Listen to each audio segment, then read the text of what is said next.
on mining and manufacturing. The report indicates that the National Union of Metalworkers SA strike that started on the 1st of this month could worsen the performance of the ailing metals and engineering sector. The report showed a 3.7% decrease in manufacturing production. Now, this stems from lower production in motor vehicles, parts and accessories. For more on this, we're joined in studio by the Statistician-General Pali Lehohla. Good to have you. Welcome to Morning Live. It's been a while since we had you in the studio. Yes, indeed. Yeah, it's nice I missed it, I suppose. Good, thank you. Thank you for coming in. Give us a brief summary of some of the major findings. Well, the major findings of the manufacturing and mining statistics for the month past shows that there has been a contraction both in manufacturing as well as in mining. And a difficulty in recovery since the recession that started in 2009.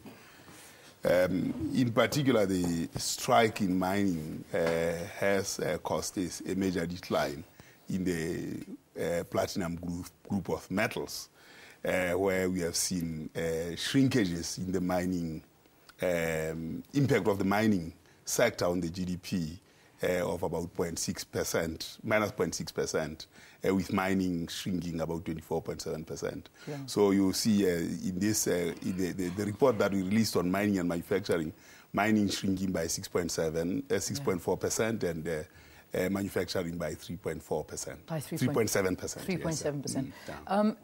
Let's talk about the strike by AMCU and in the platinum sector, because that obviously having a major effect on these results.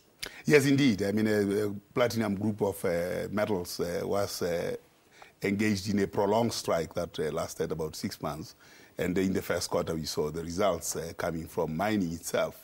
And of course, it ended at the beginning of June, which means the follow-through of that we may show in the results in August. But we have seen the first results of that in May already. Okay. And we're waiting, of course, for those GDP figures, because that, I think, is really going to tell us that exact impact. And that's, as you told me before we came on, the 26th of August. That's when. Yes, we are releasing the GDP figures on the 26th of August. Yes. Yeah. The second quarter GDP figures. Obviously, these figures they're not analysed in a vacuum. Which other areas do they spill into? Well, the two sectors, primary sectors, as manufacturing and mining, are very critical sectors in the economy, in addition to agriculture, because they constitute the real economy. And they have both backward and forward linkages, and they have a very pervasive effect on the general economy itself. So you could see the spillovers both in employment, for instance, in manufacturing. Since the recession, we've lost about 188,000 jobs, from a high of 1.25 million to a low of 1.1 million jobs now. In mining, in the short period of the strike, about 48,000 jobs have been lost. Yeah. In manufacturing, for instance, car manufacturing actually dropped much more dramatically. If you look at the indices, they dropped from a high of over 100 to a low of about 40 points in the period of the strike last September. Yeah. And I mean, I think you've pretty much so started answering my next question, is that these figures, obviously, and the impacts of the strikes and the impacts of these sectors and the job losses you're talking about, that has a massive social impact on South Africa. Well, yes, I mean, we have to go and look at the NDP, the National Development Plan, which talks about a social compact and which the NEDLAC was trying to achieve.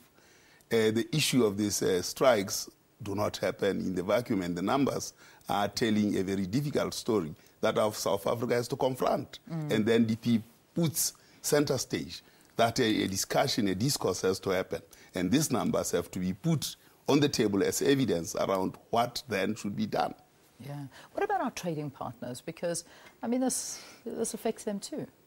Well, it does. I mean, but if you look at how Australia had dealt with the mining boom and other countries, they did better than South Africa did. I mean, we have been having a series of labor, a very restive industrial relations environment with a mining strike, a manufacturing strike, followed by a mining strike and a manufacturing strike.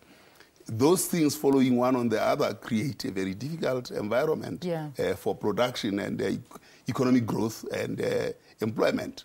Yeah. So it is very, very critical that what happens, the implications as captured in the numbers, come center stage for a very good discourse in South Africa around what the miners are striking for, what the executive pay is. We need that discussion. Yes, certainly. I mean, you look at motor companies. I know we've run out of time, but I mean, the motor companies, predominantly the foreign investors, could there be a point where we come with all of these strikes that they pull out eventually? Well, they could. I mean, I suppose if there is the environment is very restive, it's very difficult to think that we can invest, and the numbers are beginning to show the difficulties that we could be facing going forward. Yeah. All right, let's leave it there. Thank you very much for talking to us. Statistician-General Pali Lehohla, talking about that Statistics South Africa releasing the report on mining and manufacturing.